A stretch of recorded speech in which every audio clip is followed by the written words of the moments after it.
अलका लांबा इस वक्त हमारे साथ फोन लाइन पर जुड़ चुकी हैं। अलका लांबा, कालकाजी विधानसभा सीट पर आपके खिलाफ एक तरफ आम आदमी पार्टी ने आतिशी को, दूसरी तरफ बीजेपी ने रमेश बिधूड़ी को टिकट दिया। थोड़ी देर पहले रमेश बिधूड़ी कह रहे थे कि अलका लांबा तो पैराशूट कैंडिडेट हैं। 6 दिन तक वो इंतजार करती रही कि लड़े या ना लड़े, क्योंकि आपको पता था कि रमेश बिधूड़ी बीजेपी से चुनाव लड़ सकते हैं। ऐसा कहना रमेश बिधूड़ी का। पैदा हुई पली बड़ी 30 साल का राजनीतिक सामाजिक संघर्ष। दिल्ली मेरी है, मैं दिल्ली हूँ। उन्हें बोल दीजिएगा अलका लांबा दिल्ली में नहीं है आप लोगों की तरह। अलका लांबा दिल्ली है और आज मेरी दिल्ली रो रही है। सांस जहरीली हवाएं, आसमान देखिए बाहर निकल के नीला नहीं है। कौन दोषी है? एक आपदा कह रहा है को, एक विपदा कह रहा है। और आपदा और विपदा में दिल्ली 10 साल पीसी है। यही रमेश बिधूड़ी जी को 10 साल के बाद सांसद की टिकट नसीब नहीं हुई है। अब यहाँ पर भेजा गया है और यहाँ पर 7 सांसद थे। केंद्र शासित राज्य है, गृह मंत्री, अपराध वाली दिल्ली, महंगाई बेरोजगारी वाली दिल्ली से लोग तरसते हैं। दोनों को बराबर तराजू में तोलेंगे और कांग्रेस की तरफ दिल्ली लौट रही है, ये मुझे विश्वास है। दिल्ली मेरी है। 70 में कहीं भी लड़ूंगी। मैं मोती नगर से लड़ी थी, नहीं बोलिएगा 2003 में मदन लाल खुराना जी के सामने। मेरी पार्टी का आदेश था मोती। उसके बाद मैं चांदनी चौक की विधायक रही। आज पार्टी का आदेश है कालका जी, तो कालका जी के लोगों के लिए दिल्ली की लड़ाई को मैं पूरी ताकत से लड़ने वाली हूँ। अलका लांबा जी, आपकी लड़ाई किससे देख रही हैं? बीजेपी से या आम आदमी पार्टी से, रमेश बिधूड़ी से या आतिशी से? आपकी लड़ाई किससे है? मेरी लड़ाई परमानेंट वर्सेस टेम्परेरी है। इन्होंने पहले 3 मुख्यमंत्री टेम्परेरी दिए, भाजपा के राज में आज तक सत्ता में नहीं आई है। साहब सिंह वर्मा जी, मदन लाल खुराना जी, सुषमा स्वराज जी। टेम्परेरी का खेल चल रहा था, फिर परमानेंट आई शीला दीक्षित जी और दिल्ली का कायाकल्प होता है। आज फिर टेम्परेरी के खेल शुरू हो गया है। अरविंद केजरीवाल जी रहे नहीं मुख्यमंत्री, जो है उन्हें टेम्परेरी बताते हैं। तो अब ये लड़ाई टेम्परेरी वर्सेस परमानेंट है। टेम्परेरी सोल्यूशन नहीं है दिल्ली का, हवाओं का, अपराध का, बेरोजगारी, महंगाई का। परमानेंट सोल्यूशन, परमानेंट सरकार, परमानेंट मुख्यमंत्री कांग्रेस देगी। बहुत शुक्रिया अलका लांबा जी हमारे साथ जुड़ने के लिए। तो देखिए, अलका लांबा यहां पर कह रही हैं कि कालकाजी में लड़ाई टेम्परेरी वर्सेस परमानेंट की है और यहां पर निशाना साध रही है वो आम आदमी पार्टी और बीजेपी दोनों पर। तो देखिए, दिल्ली बीजेपी की पहली लिस्ट आई है और इसमें बड़े नाम है। नई दिल्ली से प्रवेश सिंह वर्मा, जो कि अरविंद केजरीवाल के खिलाफ चुनाव लड़ेंगे। हमारे संवाददाता नीरज पांडे हमारे साथ लाइव जुड़े हुए हैं। नीरज, प्रवेश सिंह वर्मा नई दिल्ली सीट से, रमेश बिधूड़ी कालकाजी सीट से चुनाव लड़ेंगे, दुष्यंत गौतम करोल बाग सुरक्षित सीट से चुनाव लड़ने जा रहे हैं। सारे बड़े चेहरे बीजेपी ने उतार दिए हैं। इस बात का अंदाजा लगाया जा रहा था कि बीजेपी इस बार दिल्ली के चुनाव को बिल्कुल भी हल्के में नहीं लेगी और उसका नतीजा चुनावी लिस्ट से जरूर देखा जा सकता है।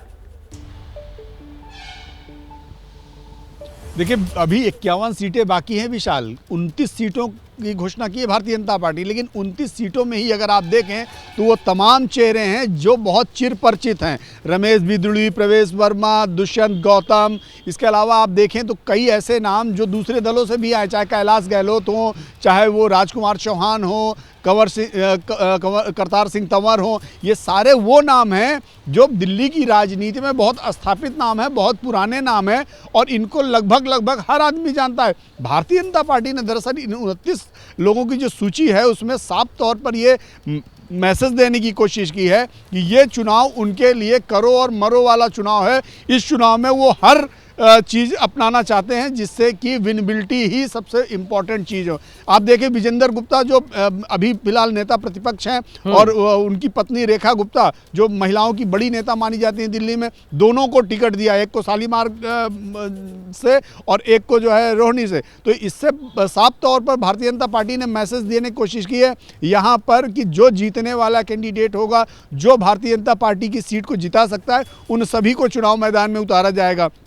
जब सांसदों के टिकट कटे थे तो उस समय ये कहा जा रहा था कि शायद अब इनका राजनीतिक भविष्य खत्म हो गया, लेकिन भारतीय जनता पार्टी की वो एक स्ट्रेटजी थी, वो एक प्लानिंग थी जिसके तहत भारतीय जनता पार्टी अपने सांसदों का टिकट काटकर उन्हें विधानसभा चुनाव मैदान में उतारना चाह रही थी। आज 2 सांसदों को उन्होंने चुनाव मैदान में उतार दिया है। मेरी जानकारी अभी है कि 3 और जो पूर्व सांसद हैं उनको भी चुनाव मैदान में भारतीय जनता पार्टी उतारेगी। इसके अलावा जो मौजूदा विधायक हैं, आप देखें इस सूची में तो 4 मौजूदा विधायकों को भी भारतीय जनता पार्टी ने चुनाव मैदान में उतार दिया है। तो इससे बिल्कुल साफ है, भाजपा ने एक प्लानिंग के तहत भले लोकसभा में टिकट काटा हो, लेकिन वो उनकी प्लानिंग थी कि विधानसभा में हमें बड़े चेहरों की जरूरत होगी और शायद यही एक कारण है कि वो विधानसभा पिछले 3 विधानसभा चुनाव में कंटिन्यू वो हार रहे थे और इस चुनाव को वो बहुत ही गंभीरता से ले रहे हैं कि इस चुनाव में किसी भी तरह से भाजपा अपनी सरकार बनाना चाहती है। नीरज, क्योंकि दो बड़े चेहरे जिसकी चर्चा आज सबसे ज्यादा होगी वो प्रवेश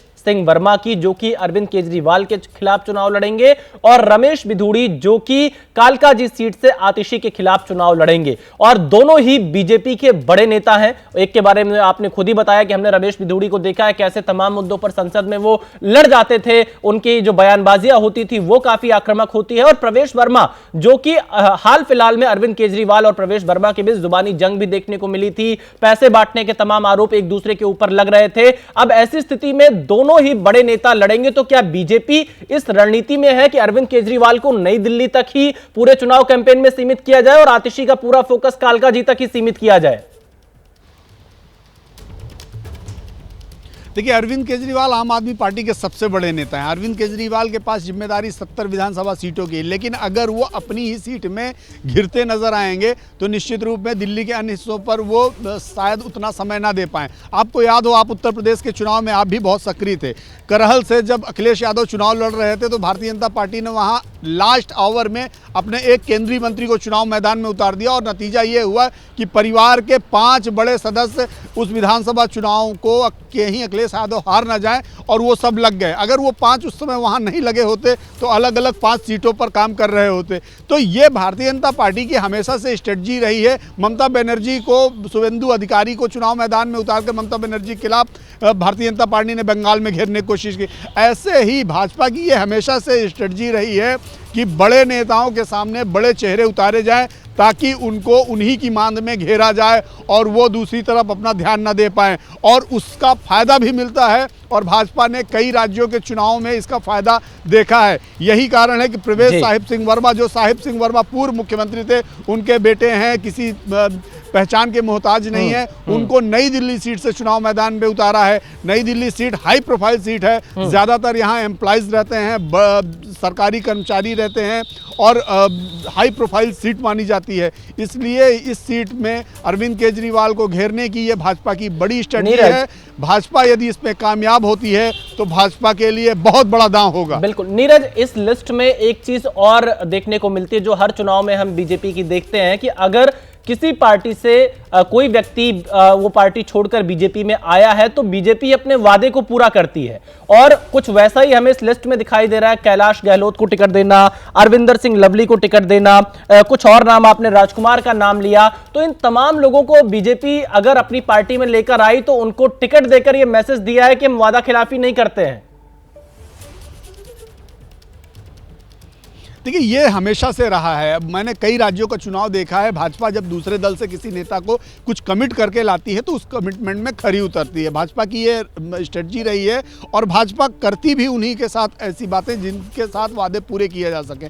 आज जिन नेताओं को भाजपा ने दूसरे दलों से ज्वाइन कराया है, आज पहली ही लिस्ट में देखा मैंने कि उन सभी को लगभग टिकट दे दिया गया, और वो सब दूसरे दलों के स्थापित नेता हैं। अरविंदर सिंह लवली हो, चाहे कैलाश गहलोत हो, चाहे राजकुमार चौहान हो, करतार सिंह तंवर हो, ये सारे वो नाम हैं जो दूसरे दलों में थे और वहाँ पे स्थापित नाम है। छतरपुर से विधायक थे कंवर सिंह तंवर, लगातार विधायक जीत रहे थे। इसके अलावा आप राजकुमार चौहान की बात करें, वो दलितों के बड़े नेता माने जाते हैं। कैलाश गहलोत को देख लीजिए, सरकार में मंत्री थे। अरविंदर सिंह लवली कांग्रेस के प्रदेश अध्यक्ष थे। ये सारे वो नाम हैं जो कहीं ना कहीं अपने दलों में बहुत स्थापित चेहरे थे, लेकिन भाजपा ने उन्हें अपनी पार्टी में शामिल कराया, चुनाव के पहले शामिल कराए, और शामिल कराने के साथ आज जब पहली सूची जारी की तो उन्होंने उन सबको टिकट दिया। इसके पीछे की स्ट्रेटजी होती है। देखिए क्या होता है, चुनाव में अगर आप जीतेंगे तभी तो सरकार में शामिल होंगे, सरकार बनाएंगे। चुनाव जीत ही नहीं पाएंगे तो कैसे सरकार में शामिल होंगे। अगर उस विधानसभा क्षेत्र में सभी सर्वे में वही कैंडिडेट, चाहे वो किसी दल से लड़ता है, जीत रहा होता है, तो भाजपा को उनको टिकट देने में क्या दिक्कत है। विनेबिलिटी ही किसी चुनाव का सबसे बड़ा मकसद होता है। इसके साथ ही जनता पार्टी इस बात को बहुत अच्छे से हम ये देख रहे हैं कि दुष्यंत कुमार गौतम को चुनावी मैदान में उतारना, क्योंकि दिल्ली में जो एससी वोट है वो भी काफी महत्वपूर्ण माना जाता है, और इस बार बीजेपी इस वोट को अपने पाले में लाने के लिए पूरी ताकत भी लगा रही है। दुष्यंत कुमार गौतम जैसे चेहरों को, या फिर अगर हम कहें राजकुमार आनंद जैसे चेहरों को चुनावी मैदान में उतारना, तो क्या ये एससी वोट को एक बड़ा मैसेज देने का प्रयास बीजेपी की तरफ से किया गया है? बिल्कुल, दिल्ली में आपने बिल्कुल सही कहा विशाल। दिल्ली में एससी जो समाज का वोट है वो बहुत महत्वपूर्ण वोट है। दुष्यंत गौतम भारतीय जनता पार्टी में एससी मोर्चा के राष्ट्रीय अध्यक्ष रह चुके हैं। एससीओं के बीच में दिल्ली में लंबे समय से उन्होंने काम किया है। मौजूदा समय में भारतीय जनता पार्टी के वो राष्ट्रीय अध्यक्ष हैं, सांसद भी रह चुके हैं। तो दुष्यंत गौतम को विधानसभा चुनाव में उतारने के पीछे भारतीय जनता पार्टी की यही स्ट्रेटजी है कि किसी भी तरह से एससी जो वोटर्स हैं उनको गोलबंद किया जाए। भाजपा उनको अपने तरीके से अपनी तरफ लाना चाहती है। राजकुमार चौहान को भी इसी स्ट्रेटजी के तहत पार्टी में शामिल कराया गया। उनका भी अच्छा खासा वोट बैंक है, एससीओ के बीच में अच्छी खासी पहचान है और उनका अच्छा खासा जनाधार भी है। तो ये एक स्ट्रेटजी के तहत भारतीय जनता पार्टी में वो केवल 2 ही नाम नहीं है, कई और नाम है। मैं अगर लिस्ट में अभी पढ़ना शुरू करूंगा, बिल्कुल कुमारी रिंकू को भी टिकट दिया है सीमापुरी सीट से। आप बिल्कुल सही कह रहे हैं, बहुत सारे नाम हैं, चाहे अंबेडकर नगर से खुशीराम चुनार की हम बात कर लें या फिर राजकुमार आनंद जिन्हें पटेल नगर एससी सीट से टिकट मिला है, दुष्यंत कुमार गौतम को टिकट दिया गया, मंगेलपुरी से राजकुमार चौहान को टिकट दिया गया है। नीरज, एक सवाल यहां पर और है, वो मनजिंदर सिंह सिरसा से जुड़ा हुआ, क्योंकि जो सिख वोट है दिल्ली में वो भी अपने आप में बहुत महत्वपूर्ण होता है। सरकार बनने और बिगाड़ने दोनों में इनका रोल काफी महत्वपूर्ण होता है। तो मनजिंदर सिंह सिरसा जैसे चेहरे को आगे करना राजौरी गार्डन सीट से, इसे आप बीजेपी की किस तरह की रणनीति देख रहे हैं? देखिए, मनजिंदर सिंह सिरसा मूलतः भारतीय जनता पार्टी के नेता नहीं है। पिछले 2 साल पहले ही वो भाजपा में शामिल हुए हैं, लेकिन इन 2-3 वर्षों में उन्होंने भाजपा के लिए बहुत सारे काम किए। सिख कम्युनिटी को भाजपा के करीब लाने में बहुत भूमिका अदा की। कई बड़े कार्यक्रम उन्होंने अरेंज किए जो सिखों के बीच में भारतीय जनता पार्टी की जड़ें और मजबूत हों। शायद इसी बात का इनाम उन्हें इस भारतीय जनता पार्टी ने दिया और इसमें कोई शक नहीं है। पिछले काफ़ी लंबे समय से सिख समुदाय के बीच में मनजिंदर सिंह सिरसा काफ़ी पॉपुलर है, काफ़ी पकड़ वाले नेता माने जाते हैं।